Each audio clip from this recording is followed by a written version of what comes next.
بسم الرحمن الرحیم الحمد للہ رب العالمین والصلاة والسلام علی رسول خیر خلقہ محمد وعلى آلہ وصحبہ اجمعین سبحانک لا علم لنا الا ما علمتنا انک انت العلیم الحکیم ربی زدنی علما ربی زدنی علما ربی زدنی علما ربی اشرح لی صدری ویسر لی امری واحلل عقدۃ من لسانی یفقهوا قولی وإذا تزوج النصراني نصرانية على ميتة أو على غير مهر وذلك في دينهم جائز ودخل بها أو طلقها قبل الدخول بها أو مات عنها فليس لها مهر وكذلك الحربيان في دار الحرب إلى آخره۔ یہ مسئلہ سمجھنے سے پہلے ایک بات سمجھ لے کہ غیر مسلموں کی کافروں کی دو قسمیں ہیں۔ ایک قسم ہے جس کو ذمی کہتے ہیں۔ ذمی وہ کافر ہے، وہ یہود و نصارہ یا عام کافر جو مسلمانوں کے ملک میں امن کے ساتھ رہتا ہے اور اسلامی حکومت سے اس کا یہ وعدہ ہوتا ہے کہ وہ اسلامی حکومت کے جو قوانین ہے اس کی پاسداری کرے گا، اس کے مطابق زندگی گزارے گا۔ ہر وہ غیر مسلم جو مسلمان ملک میں اس حیثیت سے رہتا ہے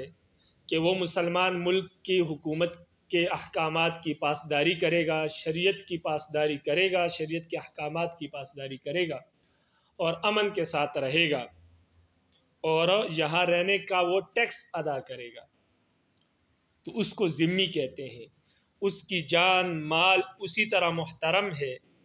جس طرح ایک مسلمان کی جان مال محترم ہے۔ اسلامی حکومت کی ذمہ داری ہے کہ اس کی جان اور مال کی حفاظت کرے۔ دوسرا ہے حربی۔ دوسری قسم جو غیر مسلم کی ہے، کافر کی ہے، وہ ہے حربی۔ حربی وہ غیر مسلم وہ کافر ہے جو کسی غیر اسلامی حکومت میں رہتا ہے، کسی اسلامی حکومت کا باشندہ نہیں ہے۔ اس عبارت میں جو حربی ہے اس سے یہی مراد ہے، باقی اس کی مزید تفسیریں بھی ہیں، لیکن یہاں پر یہ مراد ہے کہ وہ حربی وہ ہے جو کسی غیر اسلامی حکومت میں، کسی غیر اسلامی ملک میں رہتا ہے کوئی کافر، تو وہ حربی ہے۔ اب آپ مسئلے کو سمجھیں۔ فرماتے ہیں کہ اگر کوئی ذمی کسی ذمی عورت سے شادی کرے، کسی مردار پر یا بغیر مہر کے شادی کرے، اور ان کے دین میں یہ جائز بھی ہو بغیر مہر کے شادی کرنا یا مردار کو مہر بنانا۔ مردار سے مراد یہ ہے کوئی ناپاک اور مردار چیز ہے، جیسے خون کو مہر بنا دیا یا مردار جانور پڑا ہوا ہے اس کو مہر بنا دیا، تو یہ مردار ہے۔ یا بغیر مہر کہ انہوں نے شادی کی، یعنی یا تو مہر کا ذکر سرے سے نہیں کیا اور یا یہ کہا کہ کوئی مہر ہم نہیں دیں گے، اور ان کے دین میں یہ جائز بھی ہو، یعنی جو غیر مسلم شادی کر رہے، جو ذمیہ سے شادی کر رہے، وہ کوئی بھی ہو سکتا ہے، مجوسی ہو سکتے ہیں، مشرک ہو سکتے ہیں، یہود و نصارہ میں سے کوئی ہو سکتا ہے، لیکن اسلامی ملک میں رہتا ہے امن کے ساتھ۔ آج کل کے دور میں آپ کہہ سکتے ہیں کہ ویزا لے کر یہاں رہ رہا ہے۔ تو اگر کوئی ذمی کسی دوسری ذمی عورت سے شادی کرے اور کسی مردار کو مہر بنائے یا بغیر مہر کے شادی کرے، اور ان کے دین میں ایسا کرنا جائز بھی ہو، مردار کو مہر بنانا یا بغیر مہر کے شادی کرنا جائز بھی ہو۔ اسی طرح کوئی حربی کسی حربی عورت سے شادی کرے مردار کو مہر بنا کر یا بغیر مہر کے شادی کر لے اور ان کے دین میں یہ جائز ہو، تو پھر شادی کرنے کے بعد اب کیا حکم ہے؟ اس عورت کو مہر ملے گا یا نہیں ملے گا؟ شادی تو ہو جائے گی، چاہے مردار کو مہر بنائے یا بغیر مہر کے شادی کرے، لیکن شادی ہونے کے بعد ان کے بارے میں اسلام کیا کہتا ہے، حکم کیا ہے؟ تو امام اعظم ابو حنیفہ رحمہ اللہ فرماتے ہیں کہ عورت کو چاہے وہ ذمیہ عورت ہو یا حربی عورت ہو، ان دونوں صورتوں میں عورت کو مہر نہیں ملے گا، شادی ہو جائے گی اور مہر نہیں ملے گا۔ صاحبین فرماتے ہیں کہ حربی عورت کو تو مہر نہیں ملے گا، لیکن ذمی عورت کو مہر ملے گا۔ تو اگر ذمی عورت کا شوہر مر جائے یا اس کے ساتھ صحبت کر لے تو ان دونوں صورتوں میں ذمی عورت کو مہر مثلی ملے گا، اور اگر صحبت سے پہلے طلاق دے دے شوہر تو ایسی صورت میں ذمی عورت کو متع ملے گا، یعنی پورا 3 پیس سوٹ اس کو ملے گا اس کی حیثیت کے مطابق۔ امام ظفر رحمہ اللہ فرماتے ہیں کہ حربی عورت کو بھی مہر ملے گا اور ذمی عورت کو بھی مہر ملے گا، یعنی امام ابو حنیفہ رحمہ اللہ فرماتے ہیں کہ ذمی عورت اور حربی عورت دونوں میں سے کسی کو مہر نہیں ملے گا۔ صاحبین فرماتے ہیں کہ حربی عورت کو تو مہر نہیں ملے گا، اس میں وہ امام صاحب کے ساتھ ہے، لیکن ذمی عورت کو مہر ملے گا۔ لیکن امام ظفر رحمہ اللہ فرماتے ہیں کہ دونوں کو مہر ملے گا، ذمی عورت کو بھی مہر ملے گا ان دونوں صورتوں میں، اور حربی عورت کو بھی مہر ملے گا۔ اب امام ظفر کی دلیل، امام ظفر رحمہ اللہ فرماتے ہیں کہ ہماری شریعت نے اور اسلام نے نکاح کو جائز قرار دیا ہے مال کے ساتھ، ان تبتغوا باموالکم محسنین غیر مسافحین، نیک عورتیں تلاش کرو، ان سے نکاح کرو مال کے ذریعے سے، یعنی مہر دے کر ان سے نکاح کرو۔ تو شریعت تو کہتی ہے کہ مہر دینا لازمی ہے نکاح میں، اور ہماری جو شریعت ہے یہ عام ہے، خاص نہیں ہے۔ نبی علیہ السلام پوری دنیا کے لیے نبی بن کر آئے تھے، صرف مسلمانوں کے نبی نہیں ہیں وہ۔ جب ہماری شریعت عام ہے اور شریعت کا حکم یہ ہے کہ مال کے ذریعے نکاح کرو، تو لہٰذا یہ حکم پورے عالم پر لاگو ہوگا، چاہے وہ حربی ہو، چاہے وہ ذمی ہو، چاہے وہ مسلمان ہو۔ جب وہ شادی کرے گا تو اس پر لازم ہے کہ وہ مہر دے گا، یعنی ان کے نزدیک حربی کے ساتھ اور ذمی کے ساتھ مسلمانوں جیسا ہی معاملہ کیا جائے گا۔ اگر بغیر مہر کے شادی کی جائے تو جس طرح مسلمان کے ساتھ معاملہ ہوتا ہے، اگر صحبت کر لے یا شوہر مر جائے تو مہر مثلی ملے گا، اگر صحبت سے پہلے طلاق دے تو متع ملے گا۔ تو امام ظفر فرماتے ہیں اسی طرح کا حکم حربیوں کے لیے بھی ہے، حربی عورت کے لیے بھی ہے اور ذمی عورت کے لیے بھی۔ تو یہ ان کی دلیل ہے۔ صاحبین فرماتے ہیں کہ حربی جو ہوتے ہیں ان پر اسلامی احکامات لازم نہیں ہے، ان پر لازم نہیں ہے کہ اسلامی احکامات کی پاسداری کرے، اس لیے کہ وہ مسلمان نہیں ہے۔ جب تک مسلمان نہیں ہے تو اسلامی احکامات کو پورا کرنا، اس کو بجا لانا ان کی ذمہ داری نہیں ہے، ان کے ذمے اللہ نے نہیں رکھا۔ سب سے پہلے ان کے ذمے ایمان ہے، ایمان کے بعد پھر اسلام کے احکامات ان پر لاگو ہوں گے۔ تو حربی جو مرد ہے یا عورت ہے ان پر اسلام کے احکامات لازم نہیں ہے، اور ہمارے بس میں بھی یہ نہیں ہے کہ ہم ان پر اسلام کے احکامات لازم کرے۔ ہمیں یہ ولایت شریعت نے نہیں دی، ہم کو یہ حق حاصل نہیں ہے، ہم ان پر اسلام کے احکامات لاگو نہیں کر سکتے، اس لیے کہ وہ کسی دوسرے ملک میں رہتے ہیں اور ہم کسی دوسرے ملک میں، وہ غیر اسلامی ملک میں رہتے ہیں اور ہم اسلامی ملک میں رہتے ہیں۔ تو ہمیں یہ طاقت اور یہ ولایت حاصل نہیں ہے کہ ہم ان پر اسلام کے احکامات لازم کر دیں، اس لیے کہ ان کی الگ حکومت ہے۔ اب ہمارے پاس یہ طاقت نہیں ہے کہ ہم یہاں سے ان پر اسلام کے احکامات لاگو کریں۔ تو اس لیے جب اس حربیوں پر نہ اسلام کے احکامات شریعت نے لازم کیے ہیں اور نہ ہمارے پاس یہ طاقت اور ولایت ہے کہ ہم ان پر اسلام کے احکامات لاگو کریں، تو شریعت نے پہلے سے لاگو نہیں کی، یہ ان پر لازم نہیں ہے اور ہماری طاقت نہیں ہے کہ ہم ان پر لاگو کریں، تو لہٰذا نتیجہ یہ نکلتا ہے کہ ان پر اسلام کے احکامات ہم نہ چلا سکتے ہیں اور نہ ان پر لازم ہے، تو لہٰذا ان کے ساتھ اسلامی احکامات جیسا معاملہ نہ ہم کر سکتے ہیں اور نہ ہم اس کا حکم دے سکتے ہیں۔ تو لہٰذا حربیوں کے بارے میں یہ ہے کہ اس کو مہر نہیں ملے گا، جب ان کے دین میں جائز ہے کہ بغیر مہر کے شادی کرنا یا مردار پر شادی کرنا، تو ٹھیک ہے، ان کے نزدیک ٹھیک ہے، تو جائز ہے، وہ جو مرضی چاہے کرے۔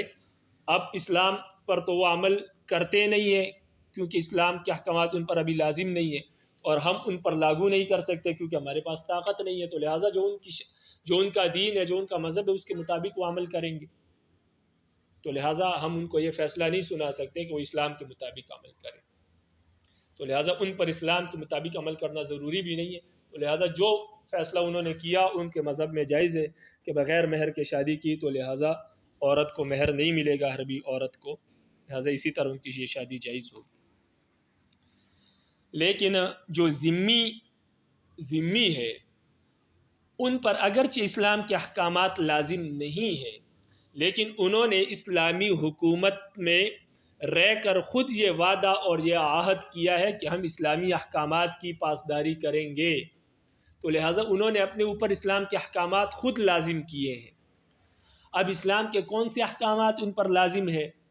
تو اسلام کے جو عبادات ہے وہ تو ان پر لازم نہیں ہے، وہ نماز روزہ وغیرہ تو نہیں رکھیں گے، لیکن جو عام معاملات ہے، نکاح ہے، سود ہے، زنا ہے، ان معاملات میں وہ مسلمانوں کی طرح ہی ہے، ان کے ساتھ وہی سلوک کیا جائے گا جو مسلمانوں کے ساتھ کیا جاتا ہے۔ تو لہٰذا معاملات میں انہوں نے خود اپنے اوپر یہ احکامات لازم کیے ہیں، اسلامی حکومت میں رہتے ہوئے یہاں کا ویزا لے کر انہوں نے خود یہ عہد کیا ہے کہ ہم اس کی پاسداری کریں گے، تو لہٰذا جب وہ پاسداری خود کریں گے، اور دوسری بات یہ ہے کہ ہمیں یہ طاقت بھی ہے کہ ہم ان پر یہ احکامات لاگو کرے اور ان سے ان احکامات پر عمل کروائے، اس لیے کہ حکومت مسلمانوں کی ہے، جب مسلمانوں کی حکومت کے تحت وہ رہ رہے ہیں تو مسلمانوں کو یہ طاقت حاصل ہے، یہ ولایت حاصل ہے کہ وہ ان پر ان احکامات کی پاسداری لاگو کر سکتے ہیں، ان سے عمل کروا سکتے ہیں، تو لہٰذا جب انہوں نے خود اپنے اوپر لازم کیا ہے اور ہم ان سے عمل بھی کروا سکتے ہیں، تو لہٰذا ذمیوں کے ساتھ وہ معاملہ ہوگا جو مسلمانوں کے ساتھ ہوتا ہے، یعنی اسلامی شریعت کے مطابق معاملہ ہوگا، کیونکہ نکاح ایک معاملہ ہے اور انہوں نے خود اپنے اوپر لازم کیا ہے اور ہمیں طاقت بھی ہے کہ ہم اس پر ان سے عمل کروائے، تو لہٰذا ہماری جو شریعت ہے ہم یہ حکم دیں گے، صاحبین فرماتے ہیں کہ ذمی عورت کو ان دونوں صورتوں میں، چاہے بغیر مہر کے شادی کی ہو یا مردار پر، ذمی عورت کو مہر ملے گا نکاح کے بعد، شوہر مر گیا تو مہر مثلی، اگر دخول کیا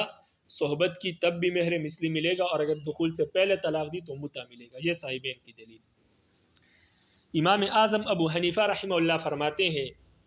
کہ یہ بات بالکل ٹھیک ہے کہ جو ذمی ہے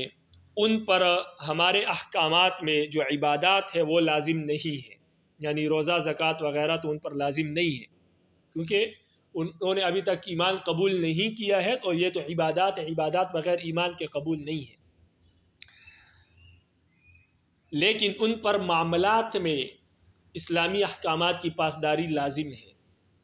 بالکل یہ بات ٹھیک ہے صاحبین کی کہ معاملات میں ذمی جو ہے وہ اسلامی احکامات کی پاسداری کرے گا، اس لیے کہ اس نے وعدہ کیا اور اپنے اوپر خود لازم کیا ہے، معاملات خود لازم کیے ہیں، تو معاملات یہاں رہتے ہوئے ویزا لے کر اس نے یہ عہد و پیمان کیا اسلامی حکومت سے کہ میں اسلامی احکامات کی پاسداری کروں گا، تو لہٰذا عبادات تو اس پر لازم نہیں ہے لیکن معاملات لازم ہے اس پر، اس کی پاسداری وہ کرے گا۔ امام صاحب فرماتے یہ بات بالکل ٹھیک ہے، لیکن اس کے ساتھ ساتھ ایک بات اور بھی ہے کہ ذمی پر صرف وہ معاملات لازم ہے اور ان معاملات میں وہ اسلام کے تحت زندگی گزارے گا جو معاملات اس کے عقیدے کے خلاف نہ ہو، جو معاملات اس کے عقیدے کے خلاف ہو، ان کا عقیدہ کچھ اور ہو ان معاملات میں، تو اس میں وہ اسلامی احکامات کی پاسداری نہیں کریں گے، اور اسلامی حکومت بھی ان سے ان معاملات کی پاسداری نہیں کروا سکتا، جیسے کہ شراب بیچنا، شراب خریدنا، خنزیر بیچنا، خنزیر خریدنا، یہ یہود و نصارہ کی شریعت میں، مذہب میں جائز ہے، تو لہٰذا ہم ان سے یہ لازم نہیں کروا سکتے کہ آپ یہ نہ بیچو یا نہ خریدو۔ اب اگرچہ خنزیر بیچنا، شراب بیچنا، خریدنا یہ معاملات میں سے ہے، لیکن اسلامی حکومت ذمی کو اس سے نہیں روک سکتا، اس لیے کہ ان کے عقیدے میں یہ جائز ہے شراب اور خنزیر، تو وہ اس کی خرید و فروخت کر سکتے اسلامی حکومت میں بھی۔ تو اس سے معلوم ہوا کہ ہر وہ معاملہ جو ان کے عقیدے کے مطابق جائز ہو اور اسلام کا عقیدہ اس کے بارے میں کچھ اور ہو، اس کے خلاف ہو، تو اس معاملے میں وہ اپنی شریعت پر عمل کریں گے، اس کے مطابق عمل کریں گے۔ اسلامی احکامات اس معاملے میں ان پر لازم نہیں ہے، اور اسلامی حکومت ان پر اپنے احکامات اس معاملے میں لاگو نہیں کر سکتے جو ان کے عقیدے کے خلاف ہو۔ اور یہ جو مسئلہ ہے، اس میں یہ بات کہی گئی ہے کہ مردار پر اور بغیر مہر کے شادی کرنا ان کے دین میں جائز بھی ہو، تو لہٰذا جس ذمی کے دین میں بغیر مہر کے شادی کرنا جائز ہو، اس ذمی کے بارے میں اسلامی حکومت اور اسلامی شریعت یہ فیصلہ نہیں کر سکتی کہ اگر اس نے بغیر مہر کے شادی کی ہے تو لہٰذا اب ہم جو ہے اس پر مہر لازم کر دے، اس لیے کہ ان کے عقیدے میں یہ جائز ہی نہیں ہے، تو لہٰذا ان معاملات میں اسلام ان پر یہ لازم نہیں کر سکتا، یہ اسلام ان پر لازم نہیں کر سکتا، اس لیے کہ کسی پر کوئی چیز لازم کرنا، اس کی ولایت یا تو تلوار کے ساتھ حاصل ہوتی ہے طاقت کہ ہم کسی پر کوئی چیز لازم کریں، یا دلیل کے ساتھ، اور یہ دونوں چیزیں ہمارے اختیار اور طاقت میں نہیں ہے، اس لیے کہ جب ذمی نے ہم سے عہد کر لیا ہے، ذمہ لے لیا ہے، تو اسلام کہتا ہے کہ اب ذمی کے خلاف آپ نہ تلوار استعمال کر سکتے ہو، نہ اس کو دلائل سے اس کے ساتھ مناظرہ کر سکتے ہو، اب اس کو امن کے ساتھ بس رہنے دو یہاں پر۔ تو ذمی پر ہم یہ چیزیں دونوں لازم نہیں کر سکتے، اس لیے کہ اس کے عقیدے کے خلاف ہے، جب اس کے عقیدے کے خلاف ہے تو نہ ہم تلوار کے زور سے اس پر لازم کر سکتے ہیں، اس لیے کہ اسلام ہمیں اس سے روکتا ہے، اور نہ ہم اس کے ساتھ مناظرہ کر سکتے اس بات پر، اس لیے کہ اسلام نے ہمیں اس معاملے سے روکا ہے۔ تو لہٰذا ہر وہ معاملہ جو اس کے دین میں جائز ہو اور اس سے کوئی فساد بھی نہ آتا ہو، تو ایسی صورت میں اس معاملے میں وہ حربیوں کی طرح ہے، جس طرح حربی آزاد ہے، تو ہر وہ معاملہ جو ذمی کے دین میں جائز ہو، اس معاملے میں ذمی آزاد ہے، وہ ہماری شریعت کا پابند نہیں ہے، تو لہٰذا جب اس کے دین میں بغیر مہر کے شادی کرنا جائز ہے تو اس میں پھر وہ آزاد ہے، پھر ہم یہ حکم نہیں دے سکتے کہ شادی ہونے کے بعد وہ بیوی کو مہر دے گا، نہیں بھائی، اس کے دین میں جائز ہی نہیں ہے، تو لہٰذا وہ مہر نہیں دے گا، یہ امام صاحب فرماتے ہیں۔ تو امام صاحب کی دلیل کا خلاصہ یہ ہے کہ ذمی ان معاملات میں اسلامی احکامات کا پابند ہے جن معاملات میں اس کا عقیدہ کچھ اور نہ ہو، تو اس میں اسلامی احکامات اس پر لاگو ہوں گے اور اسلامی حکومت اس سے ان معاملات پہ عمل کروائے گی، لیکن جن معاملات میں اس کا عقیدہ کچھ اور ہو، جیسے خنزیر، شراب وغیرہ کا بیچنا،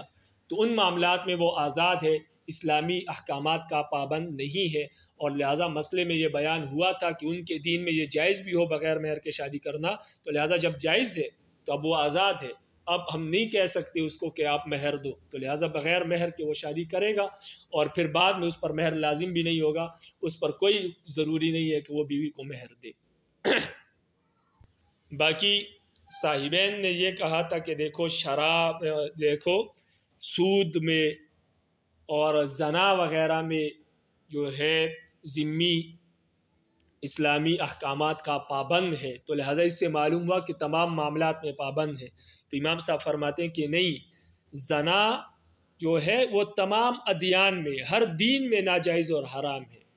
تو لہٰذا یہ تو کوئی ذمی کہہ ہی نہیں سکتا نا کہ زنا میرے دین میں جائز ہے، مجھے اجازت دی جائے، نہیں بھائی، یہ تو تمام ادیان میں ناجائز ہے، حرام ہے۔ اس لیے زنا کے معاملے میں ذمی جو ہے اسلامی حکومت کا پابند ہوگا، جو اسلام اور اسلامی حکومت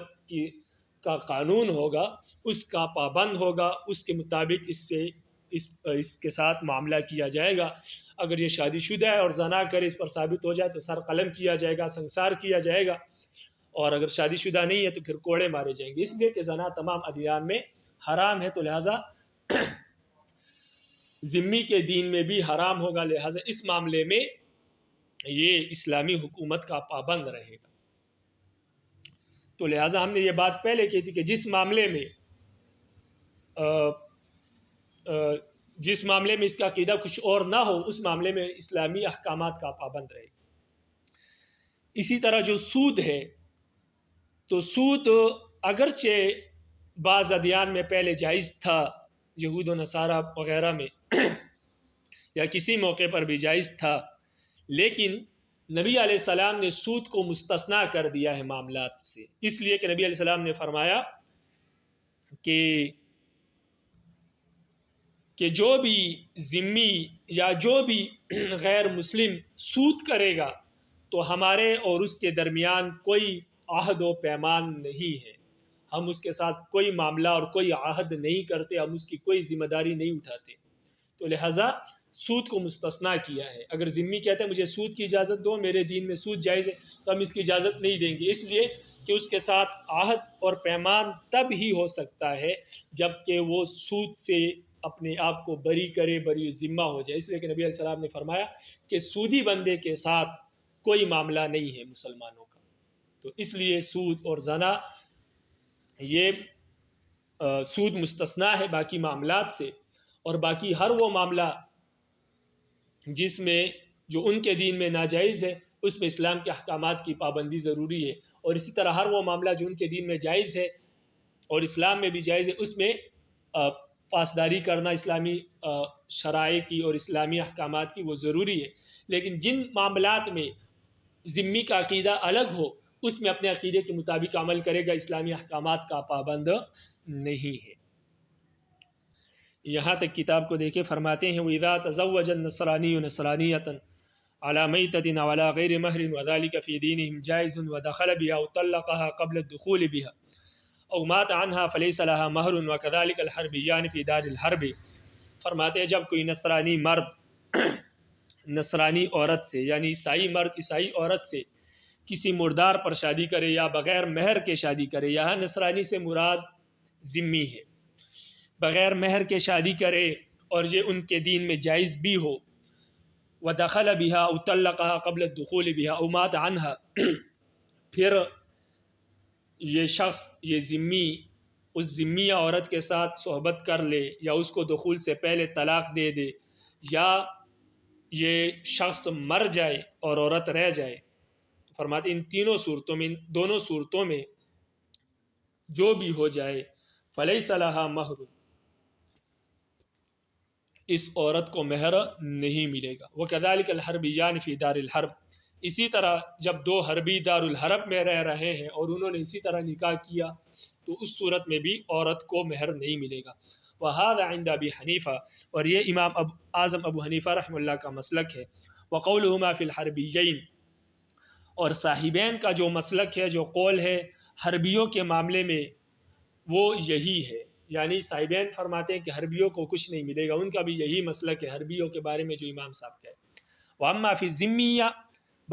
بہرحال جہاں تک ذمی عورت کا معاملہ ہے، فرماتے فَلَهَا مَهْرُ مِثْلِهَا إِن مَاتَ عَنْهَا أَوْ دَخَلَ بِهَا، فرماتے ذمی عورت کو مہر مثلی ملے گا اگر اس کا شوہر مر گیا ہے، او دخل بها، یا اس نے عورت کے ساتھ صحبت کی ہے تو اس کو مہر مثلی ملے گا۔ وَالْمُتْعَةُ إِن طَلَّقَهَا قَبْلَ الدُّخُولِ بِهَا، اور متع اس کو ملے گا اگر شوہر نے دخول سے پہلے اس کو طلاق دے دی ہے۔ وقال زفر، اور امام زفر رحمہ اللہ فرماتے ہیں لہا مہر مثلها فی الحربیین ایضا، امام زفر رحمہ اللہ فرماتے ہیں کہ حربیوں کو بھی اسی طرح مہر مثلی ملے گا جس طرح ذمی کو ملے گا، ذمی عورت کو جس طرح مہر مثلی ملے گا حربی عورت کو بھی ملے گا۔ تو یہ امام ظفر کا مسلک ہے۔ اب دلائل، تو امام ظفر کی دلیل ہے لہو، امام ظفر کی دلیل یہ ہے کہ ان الشرع ما شرع ابتغاء النکاح الا بالمال۔ امام ظفر رحمہ اللہ فرماتے ہیں کہ شریعت نے نکاح کو جائز قرار دیا ہے مال کے ذریعے سے۔ وہذا الشرع وقع عاما، اور یہ شریعت جو ہے یہ عام واقع ہوئی ہے، یہ عام ہے تمام مخلوق کے لیے۔ فیثبت الحکم علی العموم، تو لہٰذا شریعت کے یہ احکامات بھی عام ہوں گے، شریعت کا ہر حکم عام ہوگا، تو لہٰذا جو معاملہ مسلمانوں کے لیے ہے وہ تمام باقی لوگوں کے لیے، چاہے وہ ذمی ہے یا حربی ہے، اس کے ساتھ بھی وہی معاملہ ہوگا۔ تو مسلمان کے ساتھ یہی ہوتا ہے، اگر بغیر مہر کے وہ نکاح کر لے تو عورت کو مہر مثلی ملتا ہے اگر دخول ہو جائے یا شوہر مر جائے، اور متع ملتا ہے اگر دخول سے پہلے طلاق ہو جائے۔ تو اسلام کا مسلک ہے، اسلام کا یہی مسئلہ ہے۔ تو وہ فرماتے اسلام کا یہ مسئلہ جو مسلمانوں کے لیے ہے یہ تمام لوگوں کے لیے ہوگا، ذمی عورت کے لیے بھی ہوگا اور حربی عورت کے لیے بھی ہوگا، اس لیے کہ ہمارا اسلام جو ہے یہ عام ہے۔ وَلَهُمَا، صاحبین کی دلیل، صاحبین فرماتے ہیں ان اہل الحرب غیر ملتزمین احکام الاسلام، صاحبین فرماتے ہیں کہ حربی جو ہے ان پر اسلام کے احکامات لازم نہیں ہے۔ وولایت الالزام منقطعۃ لتباین الدارین، اور ولایت الزام ہمیں حاصل نہیں ہے، اس لیے کہ ملک جدا جدا ہے، وہ الگ ملک میں رہتے ہیں، ہم الگ ملک میں رہتے ہیں، تو ہم کیسے ان کے ملک میں اسلام کے احکامات نافذ کریں، ان پر لاگو کریں؟ تو لہٰذا جب انہوں نے خود اپنے اوپر لازم نہیں کیے ہیں اور شریعت ان پر لاگو نہیں ہوتی اور ہمیں طاقت نہیں ہے کہ ہم ان پر لاگو کریں، تو لہٰذا اب ہم ان کو چھوڑ دیں گے، ان کے دین میں جو جائز ہے وہ اسی طرح کریں۔ بخلاف اہل ذمہ، برخلاف ذمی لوگوں کے، لأنہم التزموا احکامنا فیما یرجع الی المعاملات کالربا والزنا، بخلاف اہل ذمہ کے اس لیے کہ ذمیوں نے ہمارے احکامات اپنے اوپر لازم کیے ہیں، وہ احکامات جن کا تعلق معاملات سے ہے، جیسے کہ سود ہے، زنا ہے۔ وولایت الالزام متحققۃ لاتحاد الدارین، اور اسی طرح ولایت الزام بھی ہمیں حاصل ہے ملک کے ایک ہونے کی وجہ سے، اس لیے کہ وہ ہمارے ملک میں رہتے، ایک ہی ملک ہے تو ہم ان پر اپنے احکامات لاگو بھی کر سکتے ہیں۔ تو لہٰذا جب انہوں نے ہمارے احکامات قبول بھی کیے ہیں اور ہم ان پر یہ لاگو بھی کر سکتے ہیں، تو لہٰذا ان کے معاملے میں ہم حکم دیں گے کہ اسلامی شریعت کے مطابق ایک ذمی عورت کے ساتھ معاملہ کیا جائے اور اس کو مہر دیا جائے۔ ولی ابی حنیفہ، امام اعظم ابو حنیفہ رحمہ اللہ فرماتے ہیں ان اہل ذمۃ یلتزمون احکامنا فی الدینیات وفیما یعتقدون خلافہ فی المعاملات، امام ابو حنیفہ رحمہ اللہ فرماتے ہیں کہ اہل ذمہ نے ہمارے احکامات عبادات میں قبول نہیں کیے ہیں، یعنی ہماری عبادات ان پر لازم نہیں ہے اور نہ انہوں نے اپنے اوپر لازم کیے ہیں۔ وفیما یعتقدون خلافہ فی المعاملات، اور اسی طرح وہ معاملات جن میں ان کا عقیدہ اسلام کے خلاف ہے، وہ معاملات بھی انہوں نے اپنے اوپر لازم نہیں کیے ہیں اور ہم ان پر لازم بھی نہیں کر سکتے، اس لیے کہ ولایت الالزام بالسیف او بالمحاجہ، اس لیے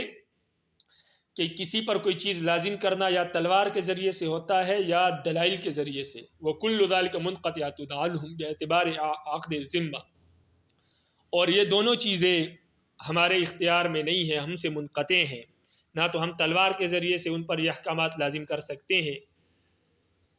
جو ان کے دین میں جائز نہیں ہے، اور نہ ہم دلیل کے ذریعے سے، جو معاملات ان کے دین میں جائز ہے اسلام میں جائز نہیں ہے،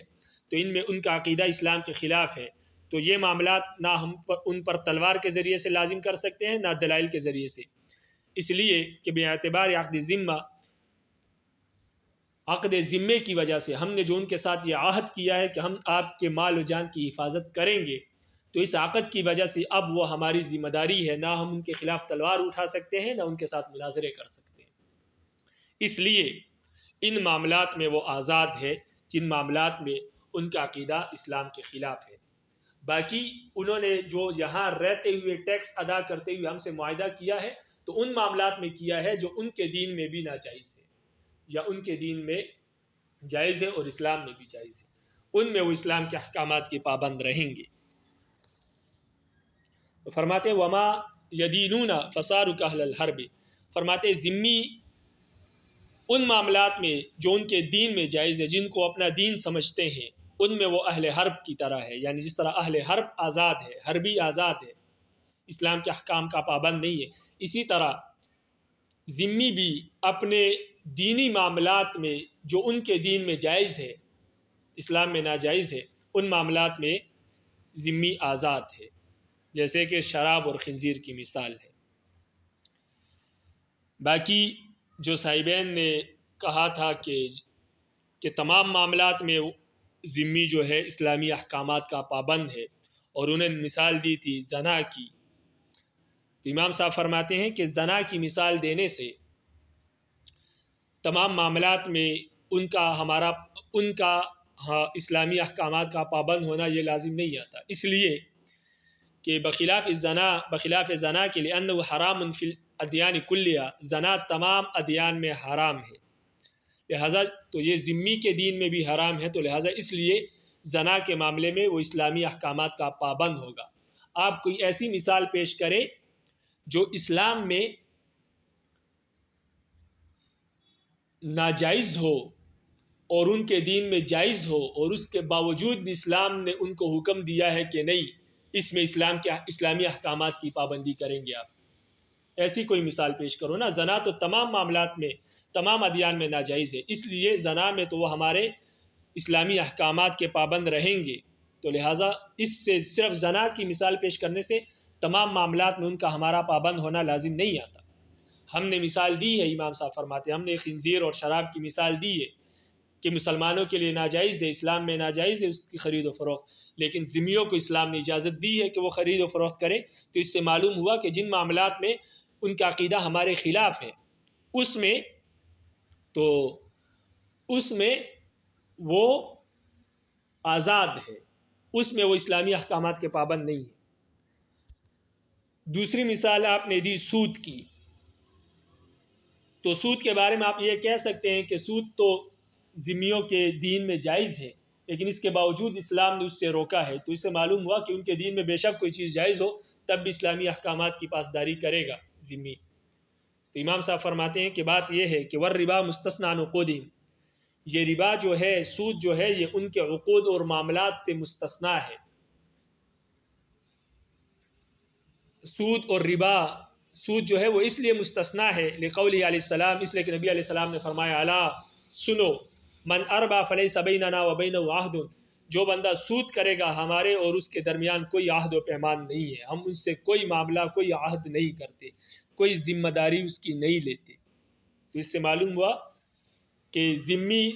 سودی معاملات میں اسلامی حکومت کا اس لیے پابند ہے کہ نبی علیہ السلام نے سود کا مستثنا کیا ہے کہ سودی معاملات میں وہ ہمارا پابند رہے گا، سود کے علاوہ جو باقی معاملات ہیں اس میں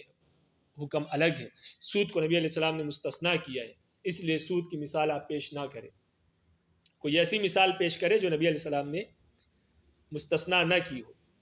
تو ہم نے تو اس کی مثال پیش کر دی شراب اور خنزیر کی، امام صاحب فرماتے ہیں، لیکن صاحبین کے پاس ایسی کوئی مثال موجود نہیں ہے، اس لیے امام صاحب کا مسلک جو ہے یہ زیادہ راجح ہے کہ ذمی ان معاملات میں جن میں اس کا عقیدہ اسلام کے خلاف ہے، اس معاملات میں اسلامی احکامات کا پابند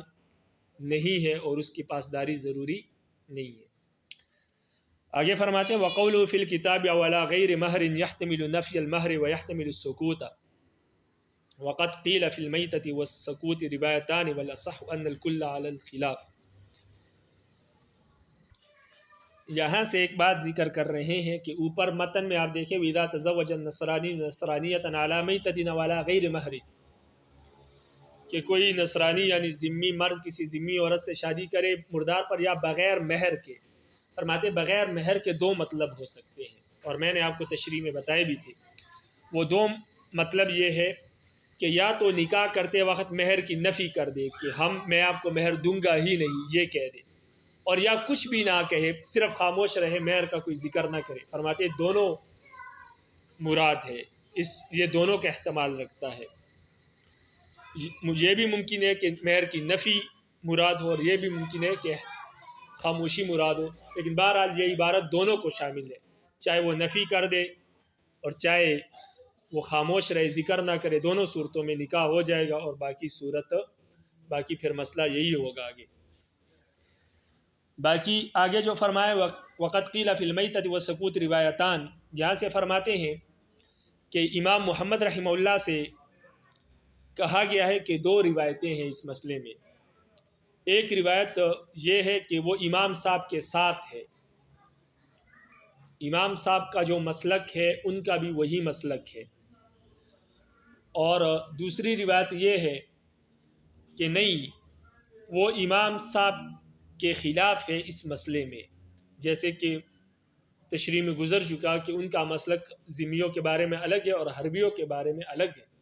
اور امام صاحب کا دونوں کے بارے میں ایک ہی ہے، تو امام صاحب کی مخالف ہے وہ۔ تو فرماتے ہیں کہ یہ کہا گیا کہ امام محمد سے دو روایتیں ہیں، ایک روایت کے مطابق وہ امام صاحب کے ساتھ ہے مسئلے میں، اور دوسری روایت میں وہ امام صاحب کے ساتھ نہیں بلکہ امام ابو یوسف رحمہ اللہ کے ساتھ ہے، امام ابو حنیفہ رحمہ اللہ کی مخالف ہے اس مسئلے میں۔ فرماتے ہیں کہا گیا کہ یہ دو روایتیں ہیں، لیکن صحیح بات یہ ہے کہ ان سے جتنی بھی روایتیں ہیں وہ تمام روایتیں خلاف کی ہی ہیں، کہ وہ امام صاحب کے خلاف ہے اس مسئلے میں، ایسی کوئی روایت نہیں ہے کہ جس میں یہ ہو کہ وہ امام صاحب کے ساتھ ہے۔ تو لہٰذا یہ جو کہا گیا ہے کہ ان سے یہ بھی روایت مروی ہے کہ وہ امام صاحب کے ساتھ ہے اس مسئلے میں، فرماتے یہ بات درست نہیں ہے۔ تو بہرحال کتاب کو دیکھ کے فرماتے وقول فی الکتاب او علی غیر مہر یحتمل نفی المہر ویحتمل السکوت وقد قیل فی المیتۃ والسکوت روایتان والاصح ان الکل علی الخلاف۔ فرماتے ہیں کہ امام محمد کا یہ قول جو کتاب میں انہوں نے ذکر کیا ہے جامع صغیر میں کہ او علی غیر مہر، یا بغیر مہر کے وہ شادی کرے، فرماتے یحتمل نفی المہر، اس میں ایک احتمال یہ ہے کہ مہر کی نفی کر دے نکاح کے وقت، ویحتمل السکوت، اور یہ ایک احتمال یہ ہے کہ وہ خاموش رہے، مہر کا ذکر نہ کرے۔ تو دونوں احتمال ہو سکتے ہیں، اور بات میں نے آپ کو بتائی کہ یہاں سے دونوں مراد ہے، دونوں بھی مراد ہو سکتے ہیں، یہ ضروری نہیں ہے کہ کوئی ایک ہی مراد ہو، ان دونوں میں دونوں بھی مراد ہو سکتے ہیں۔ وقد قیل فی المیتۃ والسکوت روایتان، فرماتے ہیں کہ مردار میں اور جب وہ مہر کی نفی نہ کرے بلکہ خاموش رہے نکاح کے وقت، فرماتے ہیں کہ اس میں دو روایتیں ہیں، یہ کہا گیا ہے، ایک امام صاحب کے حق میں ہے اور دوسرا امام صاحب کی مخالفت میں ہے امام محمد سے، لیکن فرماتے ہیں وَالْأَصَحُّ أَنَّ الْكُلَّ عَلَى الْخِلَافِ، فرماتے ہیں لیکن صحیح بات یہ ہے کہ جتنی بھی روایتیں امام محمد سے مروی ہے اس مسئلے کے متعلق وہ تمام کی تمام امام صاحب کے خلاف ہے، یعنی اس مسئلے میں امام صاحب کے خلاف ہے، حق والی کوئی روایت مروی نہیں ہے، صحیح بات یہی ہے۔ باقی جو یہ کہا گیا ہے تو یہ ویسے کسی نے کہہ دیا ہے، لیکن اصل یہ ہے کہ اس مسئلے میں امام محمد امام صاحب کے خلاف ہی ہے۔ فَإِن تَزَوَّجَ الذِّمِّيُّ ذِمِّيَّةً عَلَى خَمْرٍ أَوْ خِنْزِيرٍ ثُمَّ أَسْلَمَ أَحَدُهُمَا فَلَهَا الْخَمْرُ وَالْخِنْزِيرُ وَمَعْنَاهُ إِذَا كَانَ بِأَعْيَانِهِمَا وَالْإِسْلَامُ قَبْلَ الْقَبْضِ إِلَى آخِرِهِ۔ یہاں سے فرماتے ہیں کہ اگر کوئی ذمی مرد کسی ذمی عورت سے شراب یا خنزیر پر شادی کرے، یعنی شراب یا خنزیر کو مہر قرار دے، پھر قبضہ کرنے سے پہلے مہر تو قرار دیا، اس وقت دونوں غیر مسلم تھے، لیکن ابھی شوہر نے مہر ادا نہیں کیا، اور بیوی نے، لازمی بات ہے جب شوہر نے ادا نہیں کیا تو بیوی نے ابھی تک مہر قبضے میں لیا نہیں ہے، تو بہرحال مہر خنزیر یا شراب کو مہر بنائے اور پھر مہر ادا کرنے سے پہلے دونوں مسلمان ہو جائے یا دونوں میں سے کوئی ایک مسلمان ہو جائے، تو ایسی صورت میں مسئلے کا حکم کیا ہے؟ ایک ذمی مرد نے ایک ذمی عورت سے شادی کی اور مہر شراب کو بنایا یا خنزیر کو بنایا، ابھی تک شوہر نے مہر ادا نہیں کیا تھا کہ دونوں مسلمان ہو گئے یا دونوں میں سے کوئی ایک مسلمان ہو گیا، تو اب کیا کرے؟ تو امام صاحب فرماتے ہیں کہ اگر وہ شراب یا خنزیر معین ہو، معین یعنی وہ نکاح کے وقت اس کو دکھا دیا گیا ہو کہ یہ والا خنزیر دوں گا، خنزیر اس کو دکھا دیا گیا ہو کہ یہ خنزیر دوں گا، یا شراب کی بوتل یا ڈرم جو بھی ہے وہ اس کو بتا دیا گیا ہو کہ یہ شراب دوں گا آپ کو، معین کر دیا ہو، بتا دیا ہو کہ یہ شراب دوں گا، لیکن ابھی تک دیا نہیں ہے. تو اگر شراب اور خنزیر معین ہو تو ایسی صورت میں امام اعظم ابو حنیفہ رحمہ اللہ فرماتے ہیں کہ بیوی کو چاہے وہ مسلمان ہو گئی ہو یا چاہے بیوی غیر مسلم ہو، شوہر مسلمان ہو گیا ہو یا دونوں مسلمان ہو گئے ہو، بہرحال اگر شراب اور خنزیر معین ہے تو ایسی صورت میں وہی شراب اور وہی خنزیر شوہر بیوی کو دے گا جو نکاح کے وقت انہوں نے معین کیا تھا کہ یہ خنزیر دوں گا یا یہ شراب دوں گا. لیکن اگر وہ شراب یا خنزیر معین نہ ہو، صرف یہ کہا گیا ہو کہ میں آپ کو شراب دوں گا مہر میں، یہ نہ کہا گیا ہو کہ یہ والی شراب، یا وہاں پر کوئی شراب موجود ہی نہ ہو، بس صرف کہہ دیا گیا ہو کہ میں آپ کو مہر میں اتنی بوتل جو ہے وہ شراب دوں گا، اور یا یہ کہا گیا ہو کہ میں آپ کو خنزیر دوں گا، خنزیر وہاں پر موجود نہ ہو، معین نہ ہو، یا معین بعد میں معین نہ کیا ہو، بس صرف نکاح کے بعد کہا ہو کہ میں آپ کو خنزیر دوں گا. تو امام صاحب فرماتے ہیں اگر یہ دونوں چیزیں معین نہ ہو تو ایسی صورت میں پھر اگر شراب کو مہر قرار دیا تھا تو ایسی صورت میں شوہر بیوی کو شراب کے بدلے میں اس شراب کی قیمت ادا کرے گا، اور خنزیر اگر مقرر کیا تھا مہر تو ایسی صورت میں شوہر بیوی کو مہر مثلی دے گا. تو بہرحال خلاصہ یہ ہے کہ ذمی مرد نے کسی ذمی عورت سے شادی کی شراب اور خنزیر پر، پھر دونوں مسلمان ہو گئے یا کوئی ایک مسلمان ہو گیا، تو امام صاحب فرماتے ہیں اگر یہ شراب اور خنزیر معین ہو تو پھر شوہر یہی شراب اور خنزیر بیوی کو دے گا. اگر معین نہ ہو تو ایسی صورت میں اگر شراب مہر ہو تو اس کی قیمت دے گا، شراب نہیں دے گا. اگر خنزیر کو مہر بنایا ہو تو ایسی صورت میں مہر مثلی دے گا، عورت کو خنزیر نہیں دے گا. امام ابو یوسف رحمہ اللہ فرماتے ہیں دونوں صورتوں میں عورت کو مہر مثلی ملے گا. دونوں صورتوں سے مراد چاہے شراب اور خنزیر معین ہو یا نہ ہو، دونوں صورتوں میں عورت کو مہر مثلی ملے گا. امام محمد رحمہ اللہ فرماتے ہیں کہ دونوں صورتوں میں عورت کو قیمت ملے گی، چاہے شراب اور خنزیر معین ہو یا نہ ہو، دونوں صورتوں میں عورت کو اگر مہر شراب ہے تو شراب کی قیمت ملے گی، اگر خنزیر ہے تو خنزیر کی قیمت ملے گی. اب اس مسئلے میں تینوں ائمہ کا آپس میں اختلاف ہو گیا. امام ابو یوسف اور امام محمد رحمہ اللہ کا مسلک تو یہ ہے، امام یوسف رحمہ اللہ فرماتے ہیں کہ مہر مثلی ملے گا دونوں صورتوں میں، امام محمد فرماتے ہیں دونوں صورتوں میں قیمت ملے گی. لیکن دلیل ان دونوں کی، دلیل کے دو حصے ہیں، پہلا حصہ دونوں کا ایک ہی ہے، دوسرے حصے میں دونوں الگ الگ ہیں. صاحبین کی دلیل کا پہلا جز یہ ہے کہ قبضہ جو ہے یہ ملکیت کو پکا کرتا ہے، پختہ کرتا ہے. یعنی بیوی جب مہر پر قبضہ کرے گی اور شوہر مہر ادا کرے گا اور بیوی مہر پر قبضہ کرے گی تو اس قبضہ کرنے سے بیوی کی ملکیت مہر میں پختہ ہوگی، مضبوط ہوگی. تو لہٰذا یہ مہر پر قبضہ کرنا یہ عقد نکاح کے مشابہ ہے. یعنی جب عقد نکاح ہوتا ہے تو عورت کا جو حق ہے وہ مہر میں پیدا ہو جاتا ہے، اور پھر جب قبضہ کرتی ہے تو پوری ملکیت آ جاتی ہے بیوی کی مہر میں. تو اس سے معلوم ہوا کہ عقد نکاح سے بھی مہر میں ملکیت آتی ہے اور پھر یہ ملکیت قبضہ کرنے سے پکی ہو جاتی ہے. تو عقد نکاح اور قبضے کا مہر کی ملکیت کے ساتھ تعلق ہے، تو لہٰذا یہ دونوں ایک طرح کے ہو گئے،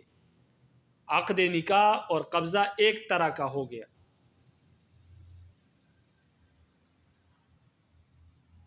اسی وجہ سے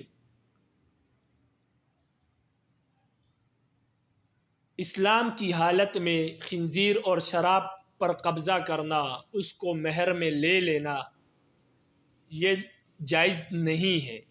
جس طرح کہ اسلام کی حالت میں خنزیر اور شراب کو مہر بنانا جائز نہیں ہے۔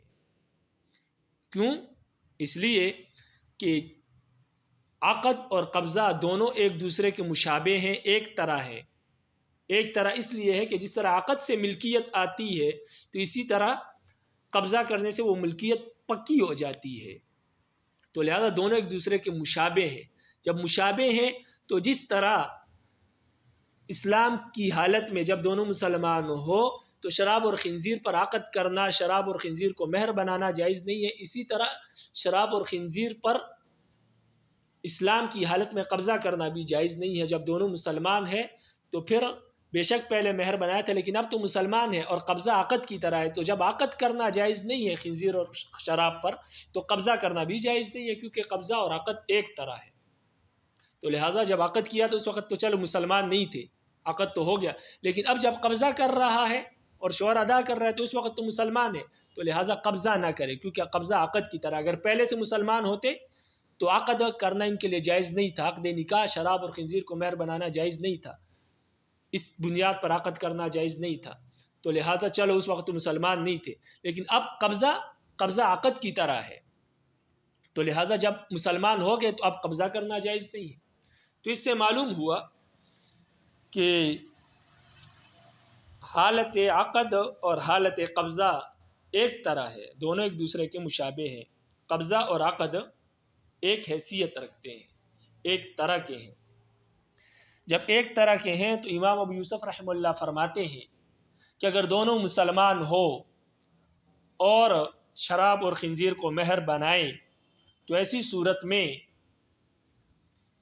مہر مثلی واجب ہوتا ہے،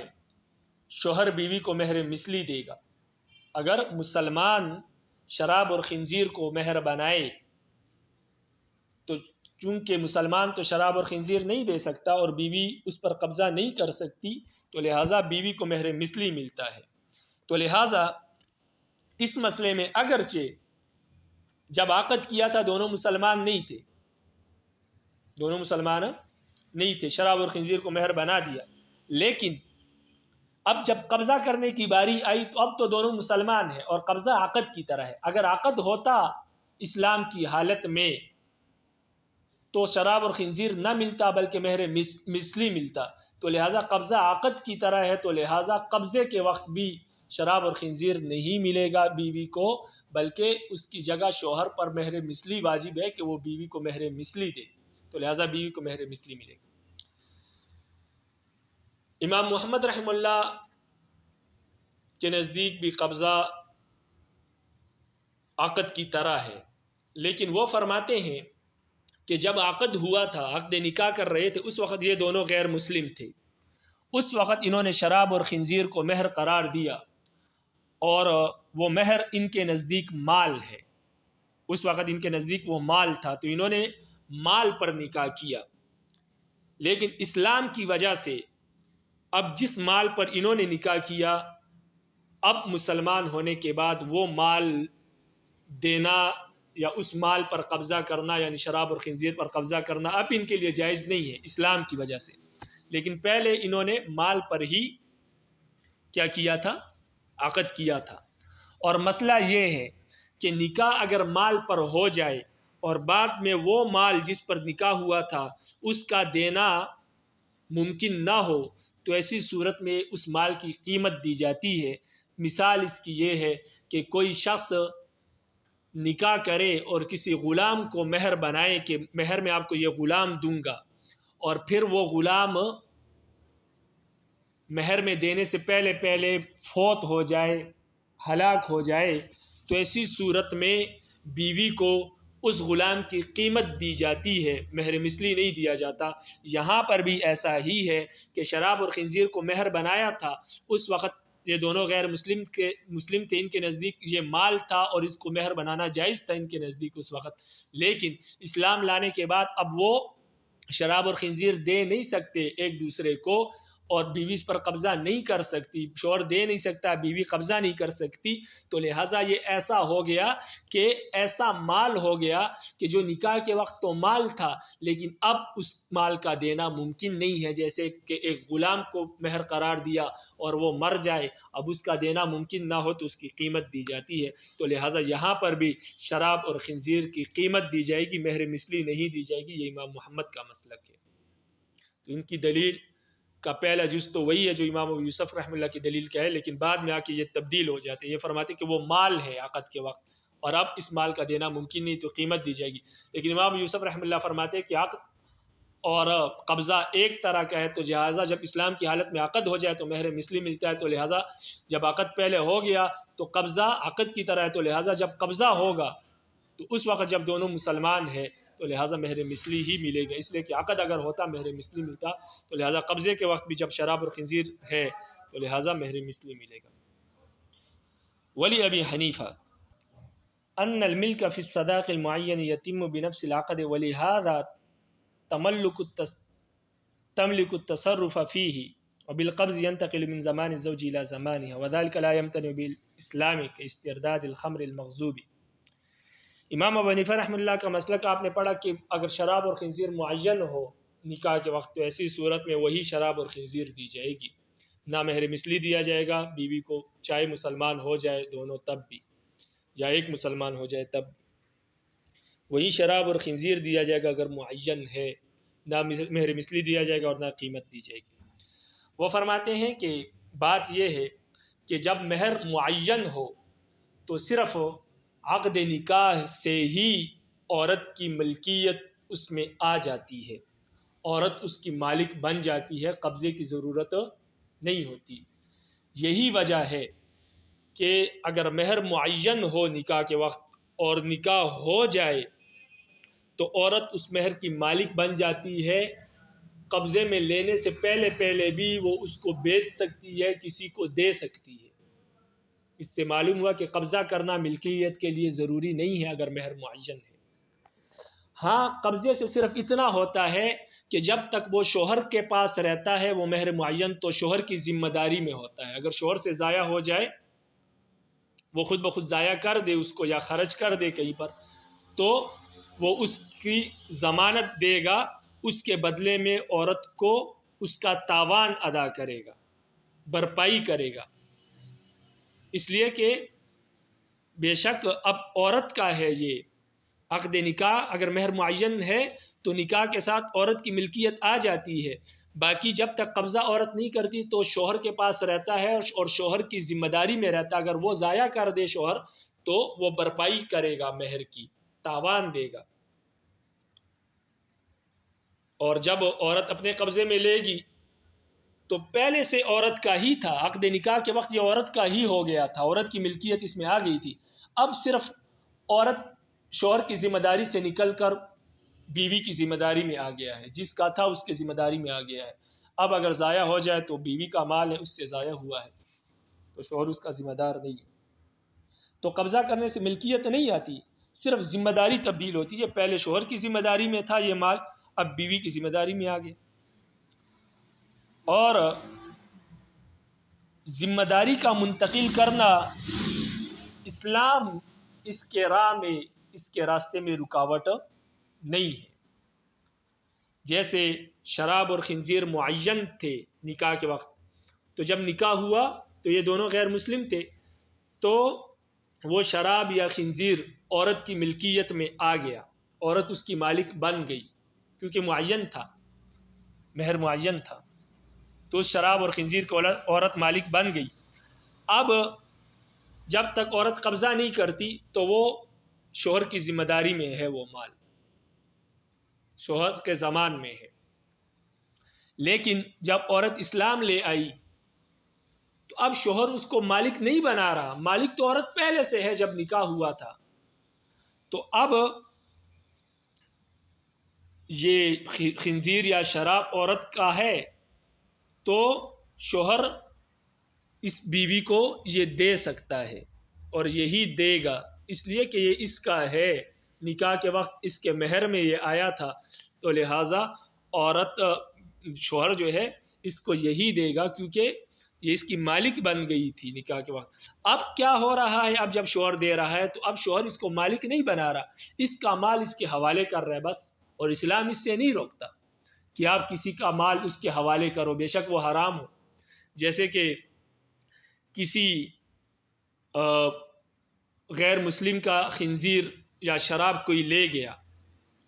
اپنے قبضے میں لے لی، اس نے غصب کر لی، بعد میں یہ شخص مسلمان ہو گیا، لیکن اس کی جو شراب ہے وہ کسی دوسرے کے پاس پڑی ہے، اس نے اس سے چھین لی تھی، تو اب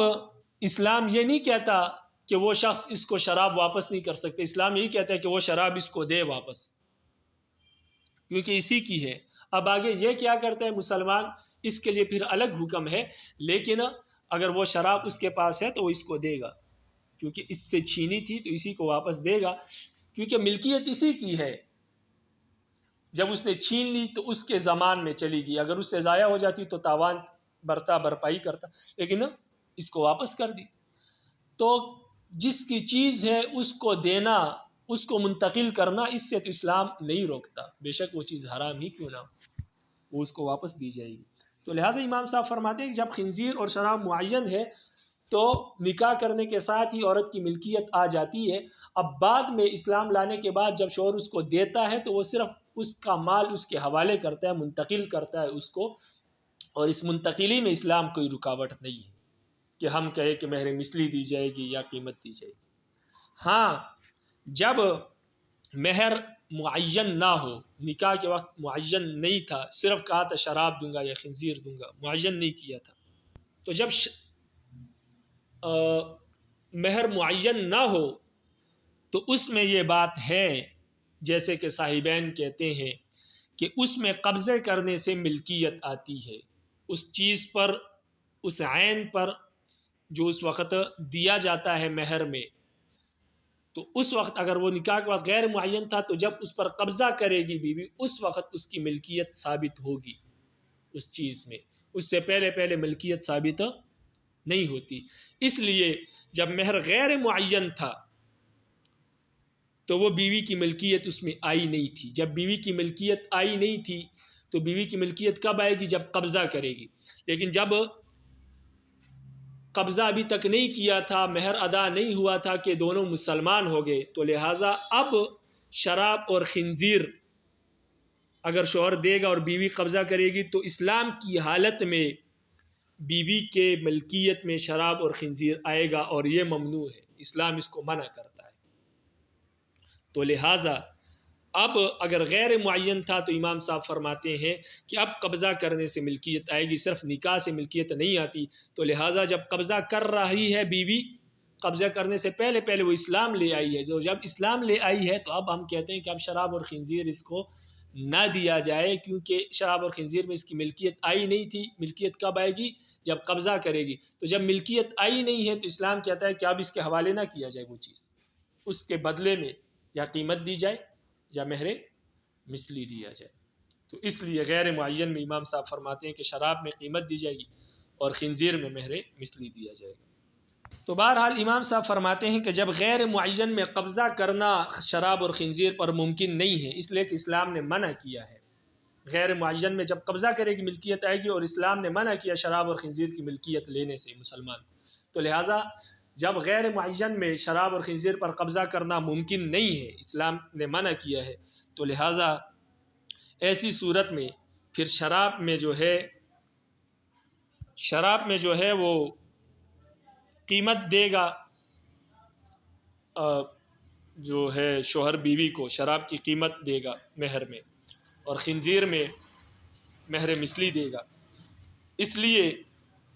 کہ خنزیر جو ہے اس کا کوئی مثل نہیں ہے، کوئی خنزیر بڑا ہوتا ہے، کوئی چھوٹا ہوتا ہے، کوئی قیمتی ہوتا ہے، کوئی کیسا ہوتا ہے، کوئی کیسا ہوتا ہے، اس لیے اس کا اندازہ قیمت سے لگایا جا سکتا ہے، لیکن اس وقت اس نے معین نہیں کیا تھا، صرف کہا تھا میں آپ کو خنزیر دوں گا، تو اب کون سا خنزیر دے گا؟ بیوی کہے گی جو زیادہ قیمتی ہے اس کی قیمت دو، شوہر کہے گا نہیں میں نے تو وہ خنزیر بتایا تھا جو 10,000 کا ملتا ہے، بیوی کہے گی نہیں جو 1,00,000 والا ہے وہ دو۔ تو اس لیے امام صاحب فرماتے ہیں کہ ایسی صورت میں ایک تو جھگڑا پیدا ہوگا، اور دوسرا یہ ہے کہ خنزیر ذوات القیم اشیاء میں سے ہے، اور جب کسی چیز کا عین دینا ممکن نہ ہو تو اس کی جو قیمت ہوتی ہے ذوات القیم میں، وہ اس چیز کے عین کے برابر ہوتی ہے۔ مثال کے طور پر خنزیر جو ہے، اگر خنزیر مر جائے غیر مسلم کی شادی میں، اس نے مہر بنایا تھا، دونوں ذمی ہے، مسلمان نہیں ہوئے، خنزیر کو مہر بنایا تھا، تو اب خنزیر اگر مر گیا تو خنزیر کی قیمت جب شوہر بیوی کو دے گا تو یہ قیمت ایسا ہی ہے جیسے کہ وہ خنزیر دے رہا ہے۔ تو اسی لیے ذوات القیم اشیاء میں سے ان چیزوں کی قیمت ایسی ہوتی ہے جیسے کہ وہ چیز ہی دے رہا ہے، تو لہٰذا خنزیر جو ہے ذوات القیم میں سے ہے، اس کا اندازہ قیمت سے لگایا جاتا ہے۔ تو لہٰذا اب اگر ہم شوہر کو کہیں کہ آپ قیمت دو،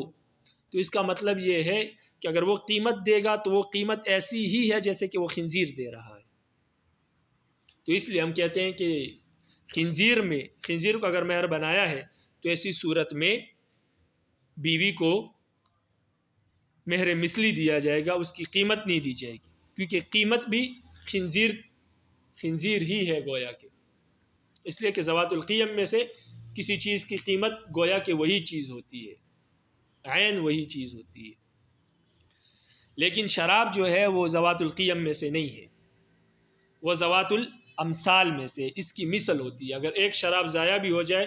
تو کہا جاتا ہے کہ اس کی طرح کی دوسری بوتل لے آؤ، کیونکہ شراب کی بوتلیں ایک طرح کی ہوتی ہے لیکن خنزیر سارے ایک طرح کے نہیں ہو سکتے۔ تو شراب جو ہے وہ ذوات الامثال میں سے ہے، ذوات القیم میں سے نہیں ہے۔ اس لیے ذوات الامثال چیز کی اگر قیمت دی جائے گی تو وہ اس چیز کا عین نہیں ہوتی، گویا کہ ایسا نہیں ہے کہ گویا شراب دی جا رہی ہے، کیونکہ ذوات المثل چیز کا تاوان ذوات المثل اس چیز کی مثل سے ادا کیا جاتا ہے، قیمت سے نہیں ادا کیا جاتا ہے۔ تو اس لیے امام صاحب فرماتے ہیں کہ جب شراب کے بدلے میں ہم کہتے ہیں قیمت دو شراب کی، تو ہم ایسا نہیں کہہ رہے کہ گویا کہ شراب ہی دی جا رہی ہے، کیونکہ شراب کا تاوان شراب کے ذریعے سے اس کی بھرپائی ہوتی ہے، اور خنزیر کی بھرپائی قیمت سے ہوتی ہے۔ اس لیے خنزیر کے بارے میں ہم نے کہا کہ قیمت نہ دو، مہر مثلی دو، لیکن شراب کی بھرپائی شراب سے ہوتی ہے، قیمت سے نہیں ہوتی۔ تو لہٰذا شراب کیونکہ ذوات الامثال میں سے، اس لیے ذوات الامثال میں قیمت دینا ایسا نہیں ہے کہ گویا کہ وہ بعین ہی آپ شراب دے رہے ہیں، بلکہ اس کی قیمت دے رہے ہیں، ایک الگ چیز ہے۔ ذوات الامثال میں سے بھرپائی مثل سے ہوتی ہے، لہٰذا جب قیمت دی جاتی ہے تو اس کا مطلب یہ ہوتا ہے کہ وہ چیز نہیں دے رہا ہے بلکہ اس کی قیمت ادا کر رہا ہے۔ تو اس لیے امام صاحب فرماتے ہیں کہ شراب میں جو ہے وہ شراب کی قیمت شوہر بیوی کو دے گا، اور خنزیر میں جو ہے مہر مثلی ادا کرے گا، قیمت نہیں دے گا۔ اس فرق کو واضح کرنے کے لیے جو امام صاحب نے فرمایا کہ ذوات القیم اشیاء میں سے قیمت عین وہی چیز ہوتی ہے، اور ذوات الامثال کی اگر قیمت دی جائے تو یہ عین وہی چیز نہیں ہوتی، تو اس کی مثال سے اس کو واضح کرتے ہیں۔ فرماتے ہیں دیکھو، اگر یہ مسلمان نہ ہوتے اور ان کی شادی شراب یا خنزیر پر ہوتی، تو اگر شادی خنزیر پر ہوتی اور خنزیر دینا ممکن نہ ہوتا اور شوہر اس خنزیر کی قیمت دیتا بیوی کو، تو ایسی صورت میں بیوی پر لازم تھا اور عدالت بھی بیوی کو یہ حکم دیتی کہ آپ اس خنزیر کی قیمت لو، کیونکہ قیمت یا خنزیر گویا ایک ہی چیز ہے، اس لیے بیوی پر لازم تھا کہ وہ پیسے لے، اور شوہر کے ذمہ لازم نہیں تھا کہ واقعی خنزیر دے، وہ پیسے بھی دے سکتا تھا اس کے بدلے میں۔ لیکن شراب کے بدلے میں اگر نکاح شراب پر ہوا ہوتا اور یہ دونوں مسلمان نہ ہوتے اور شوہر بیوی کو شراب کی قیمت دیتا، تو بیوی پر لازم نہیں تھا کہ وہ شراب کی قیمت قبول کرے، اور عدالت کے لیے بھی جائز نہیں تھا کہ وہ بیوی کو کہے کہ آپ شراب کی قیمت لے لو، کیونکہ شراب یا اس کی قیمت ایک ہی چیز ہے۔ نہیں، شراب اور شراب کی قیمت ایک ہی چیز نہیں ہے، بلکہ عدالت کہتا اگرچہ وہ بوتل جو آپ نے دکھائی تھی اگر وہ آپ نہیں دے سکتے تو اس کی طرح کی دوسری بوتل اس کو دو، اس لیے کہ ذوات المثل ہے، ذوات الامثال ہے، اور ذوات الامثال میں قیمت بعینی ہی وہ چیز نہیں ہوتی۔ تو خنزیر کی قیمت اور خنزیر ایک ہی چیز ہے، اس لیے اگر یہ اسلام نہ لاتے اور شوہر خنزیر کی جگہ اس کی قیمت دیتا تو عدالت کہتی کہ لو یہ قیمت، اور زبردستی کرتی، کیونکہ خنزیر اور اس کی قیمت ایک ہی ہے، کیونکہ ذوات القیم میں سے اس کا اندازہ قیمت سے لگایا جاتا ہے۔ لیکن اگر شراب کے بدلے میں وہ شراب کی قیمت دیتا تو عدالت عورت پر زبردستی نہیں کر سکتی تھی، یہ نہیں کہہ سکتی تھی کہ لے لو، شراب اور اس کی قیمت ایک ہی چیز ہے، نہیں، کیونکہ شراب ذوات الامثال میں سے، اگر وہ ایک بوتل ٹوٹ گئی ہے یا نہیں ہے تو اس کی طرح کی دوسری بوتل لے آؤ، قیمت کیوں دے رہے؟ قیمت اور شراب ایک چیز نہیں ہے، تو اس لیے قیمت الگ چیز ہے شراب سے، شراب اور شراب کی قیمت الگ الگ چیز ہے۔ اس لیے امام صاحب فرماتے ہیں کہ اگر نکاح شراب پر ہوا ہے تو اس کی قیمت دے دی جائے، اس لیے کہ وہ شراب نہیں دے رہا، گویا عین وہی چیز نہیں ہے۔ لیکن اگر خنزیر پر نکاح ہوا ہے تو اس کی قیمت نہیں دے سکتا اسلام لانے کے بعد، اس لیے کہ خنزیر اور اس کی قیمت ایک ہی چیز ہے۔ اس لیے خنزیر کے بارے میں امام صاحب فرماتے ہیں کہ جب خنزیر مہر تھا تو اب قیمت نہ دے، کیونکہ خنزیر کی قیمت اور خنزیر ایک ہی چیز ہے، لہٰذا امام صاحب فرماتے ہیں کہ مہر مثلی دے دے۔ یہاں تک امام صاحب کی دلیل۔ اس میں ایک بات امام صاحب نے اور کی تھی، وہ یہ ہے کہ جو صاحبین نے فرمایا نا کہ قبضہ کرنے سے ملکیت پکی ہو جاتی ہے، پختہ ہو جاتی ہے، تو لہٰذا ملکیت کا عقد کے ساتھ تعلق ہے، مشابہ ہے، دونوں ایک ہی طرح کے ہیں۔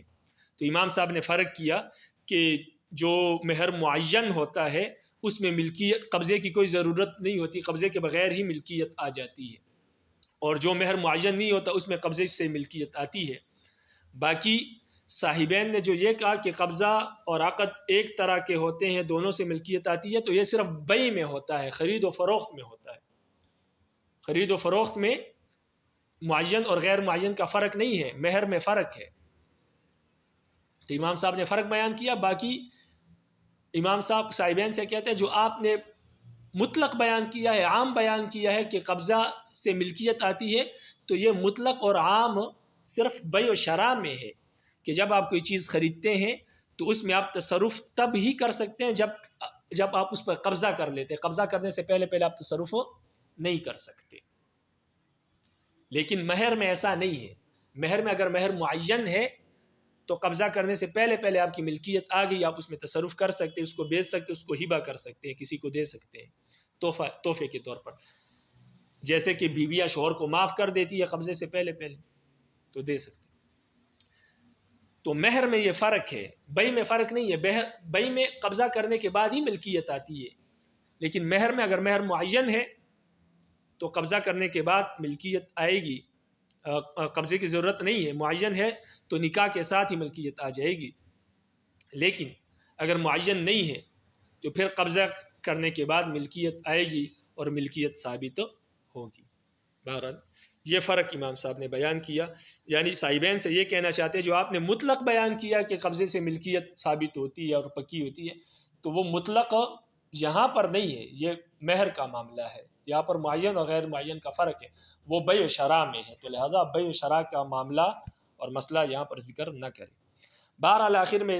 امام صاحب ہدایہ رحمہ اللہ نے خلاصہ پیش کیا ہے اس مسئلے کا، خلاصہ نہیں بلکہ یہ پیش کیا ہے کہ یہ تو تب ہے کہ جب شوہر صحبت کر لے یا شوہر مر جائے تو بیوی کو قیمت ملے گی یا مہر مثلی ملے گا یا شراب کی قیمت ملے گی یا خنزیر کی قیمت، اس میں تو اختلاف ہے، لیکن اس مسئلے میں جس میں تینوں ائمہ کا اختلاف ہے، اس مسئلے میں اگر شوہر بیوی کو دخول سے پہلے طلاق دے دے تو کیا کریں گے؟ تو صاحب ہدایہ فرماتے ہیں کہ جس امام کے ہاں مہر مثلی واجب ہے یا جس صورت میں مہر مثلی واجب ہے، اس صورت میں اگر شوہر بیوی کو دخول سے پہلے طلاق دے دے تو بیوی کو متع ملے گا۔ یعنی امام ابو یوسف رحمہ اللہ کے نزدیک چاہے مہر معین ہو یا غیر معین ہو یا مہر شراب ہو یا خنزیر جو بھی ہو، اگر دخول سے پہلے طلاق ہوگی بیوی کو تو بیوی کو متع ملے گا۔ اور امام محمد رحمہ اللہ کے نزدیک قیمت واجب ہے، چاہے دونوں صورتوں میں مہر معین ہو یا غیر معین، یا شراب ہو یا خنزیر ہو، دونوں صورتوں میں قیمت دینی پڑتی ہے، شوہر بیوی کو قیمت دیتا ہے۔ تو امام محمد کے نزدیک اگر دخول سے پہلے پہلے شوہر بیوی کو طلاق دے تو وہ فرماتے ہیں کہ آدھا مہر بیوی کو دینا پڑے گا، متا نہیں دے گا۔ امام ابو حنیفہ رحمہ اللہ کے نزدیک ایک صورت میں قیمت دینی پڑتی ہے، اگر معین ہے اس صورت میں تو مسئلہ ہی الگ ہے نا، اس صورت میں تو شراب اور خنزیر ہی دے گا۔ لیکن اگر غیر معین ہے، مہر غیر معین ہے، شراب اور خنزیر غیر معین ہے، تو شراب کی صورت میں قیمت دینی پڑتی ہے اور خنزیر کی صورت میں مہر مثلی دینا پڑتا ہے۔ تو امام صاحب فرماتے ہیں کہ اگر مہر شراب رکھا گیا ہو اور غیر معین ہو اور شوہر بیوی کو دخول سے پہلے پہلے طلاق دے تو شراب کی آدھی قیمت شوہر بیوی کو ادا کرے گا، یعنی نصف قیمت دے گا۔ اور اگر مہر خنزیر ہو اور غیر معین ہو اور شوہر بیوی کو دخول سے پہلے پہلے طلاق دے تو ایسی صورت میں شوہر بیوی کو متا دے گا۔ تو صاحب ہدایہ فرماتے اگر دخول سے پہلے پہلے اس مسئلے میں طلاق دے تو جس امام نے مہر مثلی واجب کیا ہے جس صورت میں، تو اس کے نزدیک تو متا دینا پڑے گا، اور جس امام نے قیمت واجب کی ہے جس بھی صورت میں تو اس کے ہاں نصف مہر دینا پڑے گا۔ اب آپ کتاب کو دیکھیں، فرماتے ہیں فَإِن تَزَوَّجَ الذِّمِّيُّ ذِمِّيَّةً عَلَى خَمْرٍ أَوْ خِنزِيرٍ ثُمَّ أَسْلَمَ أَوْ أَسْلَمَ أَحَدُهُمَا فَلَهَا الْخَمْرُ وَالْخِنزِيرُ۔ فرماتے اگر کوئی ذمی مرد کسی ذمی عورت سے شراب یا خنزیر پر شادی کرے اور پھر دونوں اسلام لے آئے یا دونوں میں سے کوئی ایک مسلمان ہو جائے تو اس عورت کو شراب اور خنزیر ہی ملے گا۔ معنی اس کا یہ ہے وَمَعْنَاهُ إِذَا كَانَ بِأَعْيَانِهِمَا وَالْإِسْلَامُ قَبْلَ الْقَبْضِ، معنی اس کا یہ ہے کہ جب یہ دونوں یعنی شراب اور خنزیر معین ہو اور اسلام سے اور قبضہ اسلام کے بعد کرے، یعنی قبضے سے پہلے پہلے اسلام لے آئے ہیں، ابھی تک مہر پر قبضہ نہیں کیا ہے، تب یہ مسئلہ ہے۔ وَإِن كَانَ بِغَيْرِ أَعْيَانِهِمَا، اگر وہ دونوں معین نہ ہو نکاح کے وقت، فَلَهَا فِي الْخَمْرِ الْقِيمَةُ، تو عورت کو شراب کی صورت میں قیمت ملے گی، اور پھر خنزیر اگر خنزیر مہر ہو تو مہر المثل، مہر مثلی ملے گا۔ وَهَذَا عِنْدَ أَبِي حَنِيفَةَ، اور یہ دو صورتیں امام ابو حنیفہ رحمہ اللہ کے ہاں معین اور غیر معین۔ وقال ابو یوسف لہا مہر المثل فی الوجہین، امام ابو یوسف رحمہ اللہ فرماتے ہیں دونوں صورتوں میں عورت کو مہر مثلی ملے گا، دونوں صورتیں چاہے مہر معین ہو یا غیر معین، دونوں صورتوں میں۔ وقال محمد لہا القیمۃ فی الوجہین، امام محمد رحمہ اللہ فرماتے ہیں دونوں صورتوں میں عورت کو قیمت ملے گی، دونوں صورتوں سے مراد چاہے مہر معین ہو یا غیر معین۔ وجہ قولہما، صاحبین کی دلیل یہ ہے کہ ان القبض مؤکد للملک فی المقبوض فیکون له شبہ بالعقد فیمتنع بسبب الاسلام کالعقد وصار کما اذا کان بغیر اعیانہما۔ صاحبین فرماتے قبضہ جو ہے یہ ملکیت کو پکا کرتا ہے، تو لہٰذا قبضہ جو ہے یہ عقد کے مشابہ ہو گیا، کیونکہ عقد سے بھی ملکیت آتی ہے، تو لہٰذا جب یہ عقد کے مشابہ ہو گیا فیمتنع بسبب الاسلام، تو لہٰذا قبضہ شراب اور خنزیر پر قبضہ کرنا یہ ممنوع ہے، ناجائز ہے اسلام کی وجہ سے، جیسے کہ عقد کرنا، نکاح کرنا اسلام کی حالت میں، شراب اور خنزیر کو اسلام کی حالت میں مہر بنانا یہ ناجائز ہے جب دونوں مسلمان ہوں، تو لہٰذا جب دونوں مسلمان ہوں تو قبضہ کرنا بھی پھر ناجائز ہو گیا۔ وصار کما اذا کان بغیر اعیانہما، تو لہٰذا یہ مسئلہ اسی کی طرح ہے جب دونوں غیر معین ہو، یعنی جو امام صاحب کو بتا رہے ہیں کہ غیر معین اور معین کا آپ نے فرق نکالا ہے، تو لہٰذا غیر معین اور معین کی طرح ہی ہے یہ مسئلہ، یعنی معین والا مسئلہ بھی غیر معین کی طرح ہے، کیونکہ اسلام کی حالت میں جب قبضہ عقد کرنا جائز نہیں ہے تو قبضہ جو ہے وہ تو عقد کی طرح ہے، تو لہٰذا اسلام کی حالت میں ان دونوں چیزوں پر قبضہ کرنا بھی جائز نہیں ہے۔ جیسے کہ یہ دونوں چیزیں غیر معین ہو تو قبضہ کرنا جائز نہیں ہے، تو لہٰذا جب معین ہو تب بھی قبضہ کرنا جائز نہیں ہے، یہ صحیح بیان فرماتے ہیں۔ آگے دونوں کی دلیل میں فرق آتا ہے، فرماتے وَإِذَا الْتَحَقَتْ حَالَةُ الْقَبْضِ بِحَالَةِ الْعَقْدِ فَأَبُو يُوسف يقول لو كان مسلمین وقت العقد يجب مہر المثل۔ فرماتے ہیں کہ جب حالت قبضہ حالت عقد کے ساتھ ملحق ہو گیا، یعنی قبضہ اور عقد ایک ہی طرح کے ہیں، تو امام ابو یوسف رحمہ اللہ فرماتے ہیں کہ اگر یہ دونوں مسلمان ہوتے عقد کے وقت، نکاح کے وقت، تو پھر شراب اور خنزیر کی صورت میں اگر شراب اور خنزیر کو مسلمان ہونے کے باوجود یہ مہر بناتے تو اسی صورت میں مہر مثلی واجب ہوتا. تو لہٰذا جب قبضہ کرنے کی صورت میں دونوں مسلمان ہیں، بے شک عقد پہلے ہوا ہے لیکن قبضہ تو عقد کی طرح ہی ہے، تو لہٰذا جب عقد کے وقت دونوں مسلمان ہیں اور قبضے کے وقت دونوں مسلمان ہیں اور مہر شراب اور خنزیر ہے، تو لہٰذا مہر مثلی ہی دینا پڑے گا. جس طرح عقد کے وقت دونوں مسلمان ہو اور مہر شراب اور خنزیر ہو تو مہر مثلی دینا پڑتا ہے. فکذالک ہا ہنا فرماتے ہیں کہ جب عقد کے وقت دونوں مسلمان ہو اور مہر شراب اور خنزیر ہو تو مہر مثلی دینا پڑتا ہے، تو لہٰذا یہاں پر بھی اسی طرح ہوگا، یعنی قبضے کی صورت میں بھی جب مہر شراب اور خنزیر ہوگا تو شراب اور خنزیر کے بجائے مہر مثلی دینا پڑے گا. وقال محمد يقول صحت تسمیہ لکون المسمى مالا عندهم الا امتنعت التسلیم للاسلام فتجب القیمہ کما اذا هلك العبد المسمى قبل القبض. امام محمد فرماتے ہیں کہ ان کا شراب اور خنزیر کو مہر مقرر کرنا یہ بالکل درست تھا، اس لیے کہ جب انہوں نے اس کو مقرر کیا مہر تو اس وقت ان کے نزدیک یہ مال تھا، یعنی مال پر انہوں نے نکاح کیا ہے. لیکن پھر اسلام لانے کے بعد اسلام کی وجہ سے اب شراب اور خنزیر کا دینا اور بیوی کا اس پر قبضہ کرنا یہ ممنوع ہو گیا، کیونکہ اسلام نے منع کر دیا. تو جب اسلام نے منع کر دیا تو اب شراب اور خنزیر کی قیمت واجب ہوگی شوہر پر، اور بیوی کو شراب اور خنزیر کی قیمت دینی پڑے گی. شوہر بیوی کو قیمت دے گا. تو گویا یہ ایسا ہو گیا جیسے کہ پہلے مال پر نکاح ہو اور پھر بعد میں وہ مال دینا ممکن نہ ہو، تو پھر اس مال کی قیمت دی جاتی ہے. جیسے کہ کما اذا هلك العبد المسمى، جیسے کہ کوئی معین غلام مہر مقرر کیا تھا اور پھر وہ معین غلام قبضہ کرنے سے پہلے اور مہر میں ادا کرنے سے پہلے ہلاک ہو جائے، مر جائے، تو اب اس غلام کی قیمت دینی پڑے گی. یہ امام محمد کی دلیل. ولی ابی حنیفہ ان الملک فی الصداق المعین یتم بنفس العقد ولهذا تملک التصرف فیہ وبالقبض ينتقل من زمان الزوج الى زمانها وذلك لا يمتنع بالاسلام كاسترداد الخمر المغصوب. امام ابو حنیفہ رحمہ اللہ فرماتے ہیں کہ مہر جب معین ہوتا ہے تو صرف نفس عقد کے ساتھ، صرف عقد کرنے کے ساتھ ہی اس میں ملکیت آ جاتی ہے، بیوی کی ملکیت آ جاتی ہے. جب مہر معین ہوتا ہے تو نکاح کرنے کے ساتھ ہی بیوی اس کی مالک بن جاتی ہے. اسی وجہ سے تو بیوی کو قبضہ کرنے سے پہلے ہی اس مہر میں تصرف کا حق حاصل ہوتا ہے، وہ اس میں تصرف کر سکتی ہے، بیچ سکتی ہے، ہبہ کر سکتی ہے. اور قبضے کے ساتھ صرف وہ شوہر کے ضمان سے، شوہر کے ذمے سے منتقل ہو کر بیوی کے ذمے میں آ جاتا ہے. اور یہ منتقلی اسلام اس کو منع نہیں کرتا. ایک چیز آپ کی ملکیت ہے پہلے سے، بے شک وہ حرام ہے لیکن وہ آپ کو کوئی شخص دے سکتا ہے واپس کہ یہ اپنی چیز واپس لے لو. تو اسلام تو حرام چیز کے مالک بننے سے منع کرتا ہے، لیکن پہلے سے اگر آپ مالک ہیں تو اس کو اپنے قبضے میں، اور اس کو اگر کوئی آپ کے حوالے کرتا ہے تو اس